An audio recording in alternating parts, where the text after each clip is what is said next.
रात्र अंधारी होती. माझे आयुष्य जसे होते तितकीच. जीवन खूपच अन्यायकारक होते, विशेषतः बेरोजगार लेखकासाठी, विशेषतः बेरोजगार महिला लेखिकेसाठी.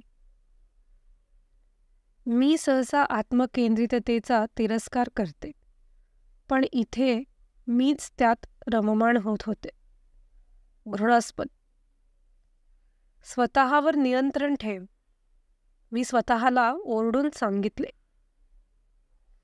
माझे स्टेशन फक्त आणखी 5 मिनिटावरती होते, म्हणून उतरण्याची वेळ जवळ आली. मी प्रकाशकाला भेटण्याच्या बैठकीबद्दल विचार करू लागले. त्याने मला 1 दिवस आधी फोन केला तेव्हा मला खूप आनंद झाला होता. माझ्या नवीनतम खुनावर आधारित कादंबरीचे पुस्तक बनवण्याबद्दल चर्चा करण्यासाठी त्याने आज रात्री जेवण करायला बोलवले तेव्हा माझी आशा आणखी वाढली. मी संधीचा लाभ घेतला. तसेच मला ब्रेड आणि दूध याशिवाय काही इतर खाण्याची संधी मिळून अनेक आठवडे झाले होते. मी माझा एक सुंदर ड्रेस बाहेर काढला. तो काळ्या लेसचा लो-कट ड्रेस होता आणि मी त्यात पूर्णपणे फिट होत होते. त्यात मी काहीशी मादक देखील वाटत होते. आता तो माझ्यावरती सहज होत होता, कारण गरिबीबद्दल चांगली गोष्ट म्हणजे ती तुमचे वजन कमी करते. मला आठवते की आयुष्यातील भूतकाळात काही वेळी मी नेहमी तक्रार करत होते की मी खूप जाड आहे. आता मात्र कोणताही पश्चाताप नव्हता. प्रकाशकाने या शहरातील सर्वात आलिशान ठिकाणांपैकी एक ठिकाण निवडले होते आणि मला बसने प्रवास करायला लाज वाटत होती.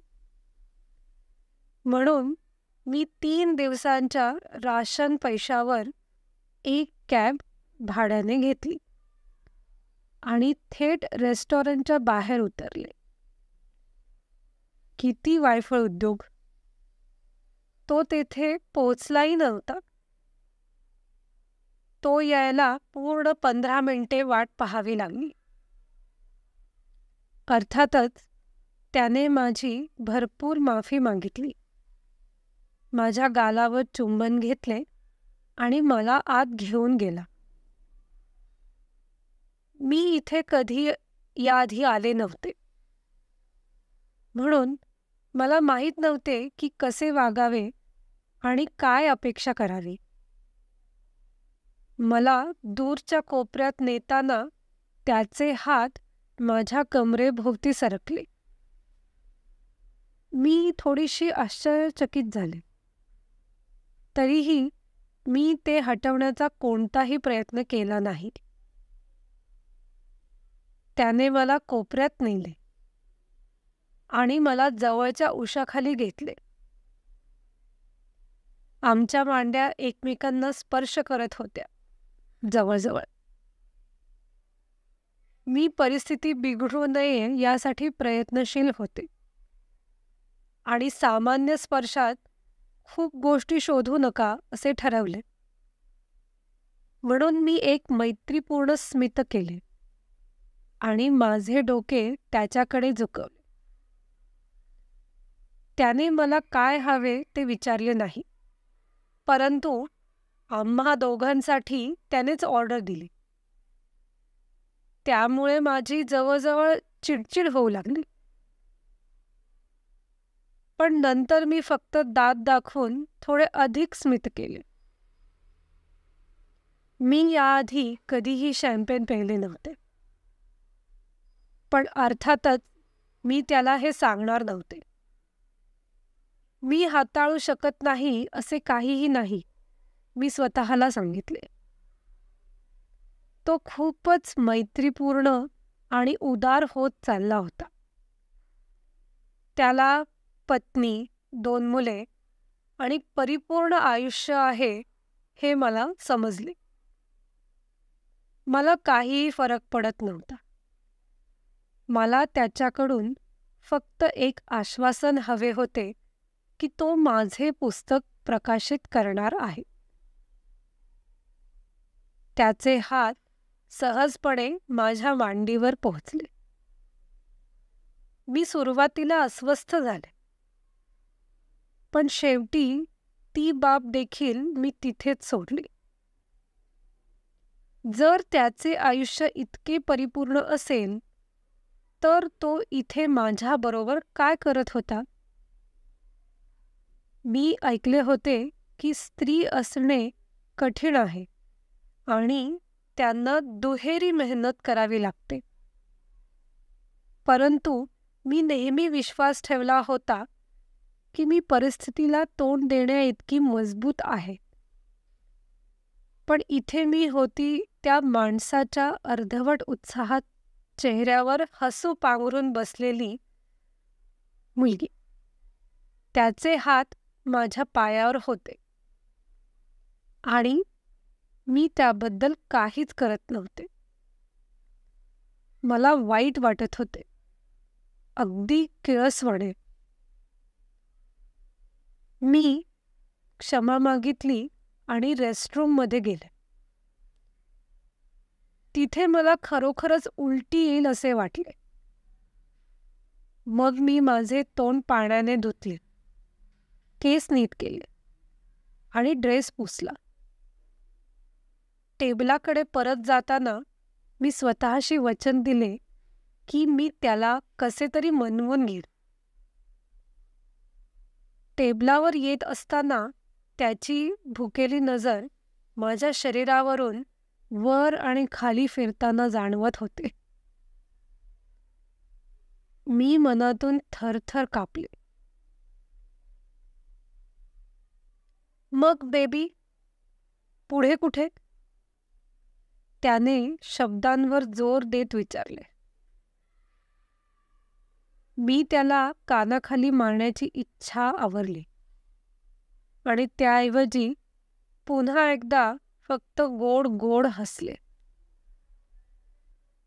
तुम्हाला कुठे म्हणजे काय अपेक्षित आहे? आपण जेवण आटपले आहे ना? मग आपण करार साईन करू शकतो आणि आपापल्या घरी चांगल्या रात्रीच्या विश्रांतीसाठी निघू शकतो. मी शक्य तितके गोड हसले. सांग, आपण तुझ्या घरी करार करू का?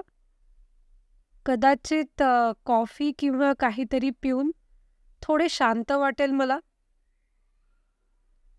तो म्हणाला. त्यावेळी मला काहीही फरक पडत नव्हता. मला फक्त तो करार हस्ताक्षरित हवा होता आणि विचार करू पाहता माझ्याकडे वेळ नव्हता. कारण जर सकाळी ताजेतवाना होऊन त्याचा विचार फिरला तर? मग मी त्याच्या हाताला धरून त्याला हॉटेलमधून बाहेर काढले. आता तर तो त्याच्या पायांवर ताठ देखील उभा राहू शकत नव्हता. मी एक कॅब थांबवली आणि माझ्या घरी पोहोचण्यासाठी लागणाऱ्या त्या पूर्ण 20 मिनिटात तो माझ्या विरुद्ध पाठीमागच्या सीटवर टेकून घोरत होता. आम्ही माझ्या फ्लॅटवर पोहोचलो. तेव्हा मी त्याची पर्स काढून कॅबला पैसे दिले आणि त्याला कारमधून बाहेर काढले.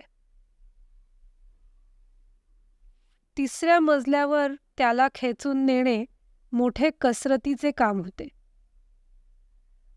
जुन्या इमारती आहेत ना, तिथे लिफ्ट नव्हत्या आणि त्यामुळे भाडेही कमी होते. मी माझा दरवाजा उघडला आणि त्याला आत खेचले. त्यावेळी तो जागा होत असावा असे वाटले. तो सोफ्याकडे झेपला व त्यावरच पसरला. त्याला कॉफी देऊन सही करून घेण्यात माझेच भले होते. मग मी तशीच कॉफी बनवली आणि 5 मिनिटांनी गरम गरम ब्लॅक कॉफीचे 2 कप सोफ्यासमोरच्या लहान टेबलावरती ठेवले. त्याला जागे करण्यासाठी मला त्याला थापड मारावी लागली. तो अजूनही झोपेतच होता आणि कॉफी शर्टवरती सांडली. पण तो काही प्रमाणात शुद्धीवर आला, कारण मी त्याला कप देण्यासाठी वाकले तेव्हा त्याने माझ्याकडे टक लावून पाहिले. परत तीच भुकेली नजर, जणू खाऊन टाकेल अशी. तो कॉफी पिण्याचा प्रयत्न करत होता तेव्हा मी करार काढला, त्यावर सही केली आणि टेबलावर त्याच्या समोर ठेवला. त्याने एकदा त्याकडे पाहिले आणि माझ्याकडे नजर टाकून चावट हसला. "हे घ्या, सही करा," मी म्हणाले. "अरे बेबी, मग माझ्या कमाईचं काय?" असे म्हणत तो माझ्या जवळ येऊन मला धरण्याचा प्रयत्न करू लागला. मी लगेच त्याला मागे ढकलले आणि तो सोफ्यावर जोरात पडला. आता तो खूपच चिडला होता. तो पुन्हा उठला आणि माझ्या ड्रेसचा पट्टा पकडून तो फाडण्याचा प्रयत्न करू लागला. मला वाटतं तोच तो क्षण होता जेव्हा मला समजलं की मी हे सहन करणार नाही. आता बस म्हणजे बस. त्यानंतर नेमके काय घडले ते मला आठवत नाही, पण मला पुढची आठवण आहे ती पोलिसांची, जे माझ्या समोर होते. मी जवळजवळ नग्न होते. माझे कपडे फाटलेले आणि रक्ताने माखलेली मोठी कात्री हातात, आणि तो माणूस माझ्या पायाशी पडला होता, त्याच्याच रक्तात भिजलेला, आणि निदान वाटत तरी होतं की तो मेला आहे. त्यानंतरचे काही दिवस एका धुंदीत गेले. आता मी तुरुंगात बसले आहे. लिहायला भरपूर वेळ आहे. आणि हसण्यासारखी गोष्ट म्हणजे आता माझीच कथा छापण्यासाठी प्रकाशकांची गर्दी आहे. फक्त मला ती लिहायची इच्छा असेल तर. मी संघर्ष करणाऱ्या आधुनिक स्त्रियांसाठी एक प्रेरणास्थान आहे. तुम्हाला माहीत नाही का?